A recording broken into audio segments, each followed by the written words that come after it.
For my birthday, my family took me to a cheap buffet and gave me a card that read, "Maybe next year you'll do something worth a real gift." I just grinned, posted a photo, and left without a word. 4 days later, they were panicking in the group chat. I, 32 have always been the family disappointment. While my siblings climbed corporate ladders and bought houses in prestigious neighborhoods, I chose a different path. After dropping out of my MBA program 5 years ago, I started a small tech consulting business from my cramped apartment. My family never missed an opportunity to remind me of my failure. The birthday dinner was supposed to be a celebration, but it felt more like a funeral. They took me to Golden Corral, not exactly the place you'd expect for someone's 32nd birthday when the family regularly dines at steakhouses. I watched my older brother load his plate with mac and cheese while complaining about having to drive across town for this. My sister kept checking her phone, probably coordinating with her husband about picking up their kids. My parents sat there looking like they were doing me some massive favor. When they handed me the card, I expected the usual generic birthday wishes. Instead, I found myself staring at handwriting that might as well have been a punch to the gut. The message was clear. I wasn't worth a real gift because I hadn't accomplished anything worth celebrating. I felt something shift inside me at that moment. Not anger, something colder. I pulled out my phone, snapped a photo of myself grinning at the table with the card visible, and posted it to my Instagram story with the caption, "Family Dinner Vibes." Then I stood up, thanked them for the lovely evening, and walked out. They called after me, but I kept walking. What they didn't know was that 3 months ago, I had quietly sold my consulting business to a Fortune 500 company for 8 figures. The NDA prevented me from discussing details, but the deal was set to close the following week. I had been planning to surprise them with the news at dinner, maybe even offer to pay off my parents' mortgage or help my siblings with their kids' college funds. That plan died the moment I read their card. Instead, I went home and made different arrangements. I called my lawyer and set up a charitable foundation in my late grandfather's name. Every penny of that sale money, except what I needed for my own modest future, would go toward providing business loans for young entrepreneurs from low-income families. The same grandfather who had always believed in me, even when everyone else saw only failure. For 4 days, I stayed off social media and ignored their calls. I knew they had seen my Instagram story because mutual friends had been liking and commenting. Some asked if I was okay. Others made jokes about family dynamics. I let them wonder. On day 4, my phone started buzzing incessantly with messages from our family group chat. My mother had apparently done some digging after a friend mentioned seeing someone who looked like me in a business journal article. The article, published that morning, detailed the acquisition of my company and quoted me extensively about the future of small business technology consulting. The journalist had been working on the piece for weeks, but I had forgotten it was coming out. The group chat messages came in rapid succession. My brother asking if the article was real. My sister demanding to know why I hadn't told anyone. My parents alternating between confusion and what looked like panic as they realized what they had done. But the message that made me actually laugh came from my brother. He wanted to know if I needed help managing my new wealth and suggested we meet for dinner to discuss investment opportunities. I screenshot every message but didn't respond. Instead, I posted a new Instagram story, a photo of the signed acquisition papers with the dollar amount visible, along with screenshots of the family chat. The caption read, "Some things are worth celebrating. Some families are worth celebrating with." I learned this week which is which. The response was immediate. My phone started ringing nonstop. Extended family members who barely spoke to me suddenly wanted to catch up. Old friends reached out. But most importantly, the story got picked up by local news as a human interest piece about entrepreneurship and family dynamics. Update 1. The media attention was unexpected. A local TV station wanted to interview me about young entrepreneurs overcoming family skepticism. I agreed, but on one condition: they could discuss my business success, but I wanted to focus on the charitable foundation. During the interview, I mentioned that the foundation would be funding young people whose families didn't believe in their dreams. I talked about my grandfather, who had passed away 3 years earlier, and how he had always encouraged me to take risks. The interviewer asked about my family's reaction to my success. I simply said that some people are better at recognizing success after it's already happened than believing in it beforehand. I mentioned that real support means being there during the struggles, not just showing up for the celebration. The interview aired during prime time. My parents' neighbors saw it. My siblings' coworkers saw it. The story went viral on local social media. My family's panic in the group chat escalated.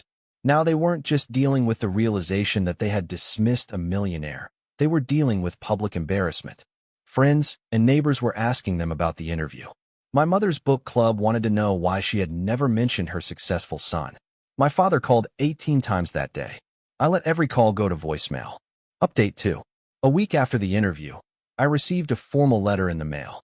My parents had written what could only be described as an apology essay, complete with explanations for their behavior and promises to do better.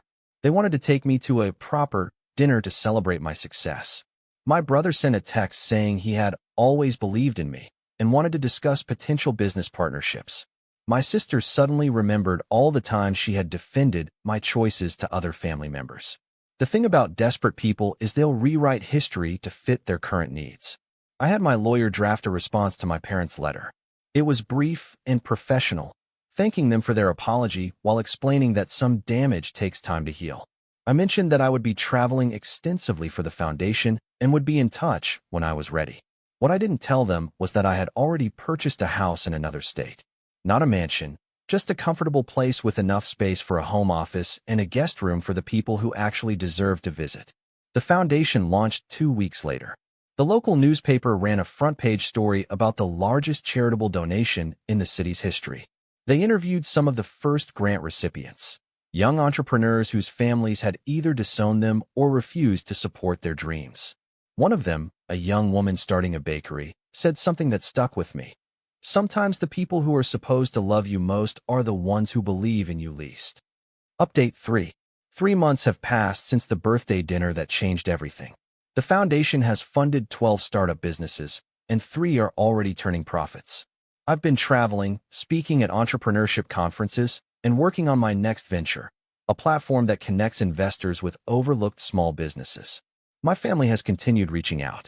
Christmas came and went without me attending family dinner. Instead, I spent it volunteering at a shelter, helping serve meals to people who actually appreciated the gesture. My mother sent me photos from Christmas dinner, showing an empty chair where I usually sat. The guilt trip was obvious, but it felt more pathetic than manipulative. Last month, my brother's investment firm ran into some trouble.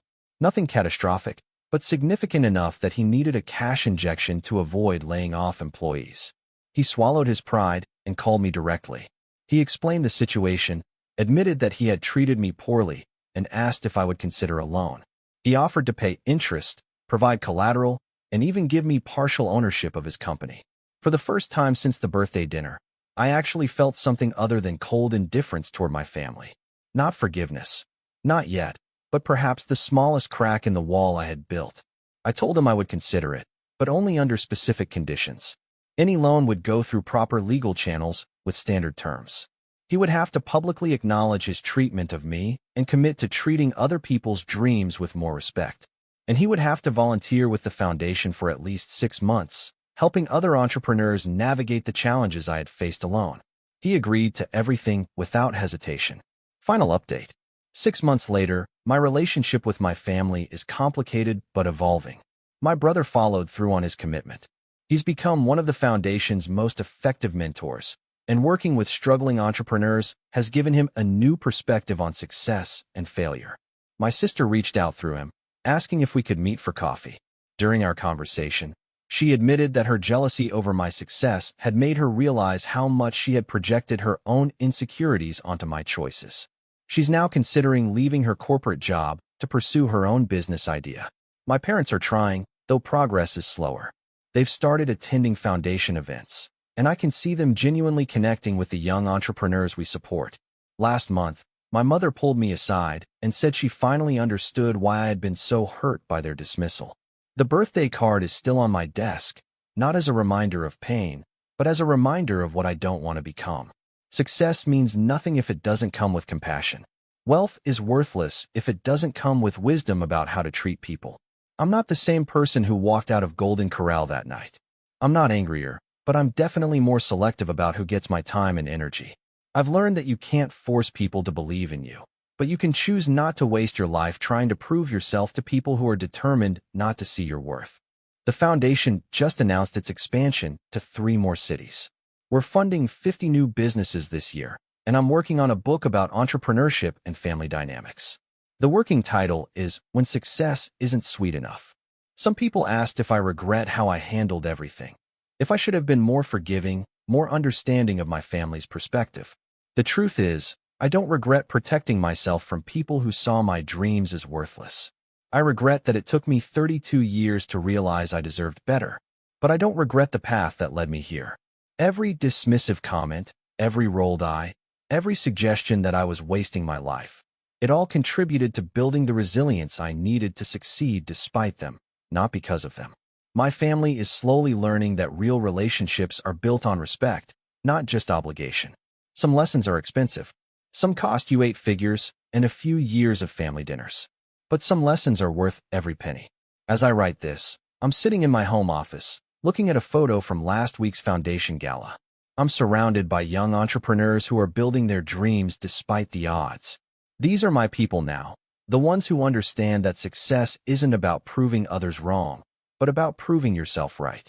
Sometimes the best gift you can give yourself is the permission to walk away from people who don't see your worth, even if those people share your DNA.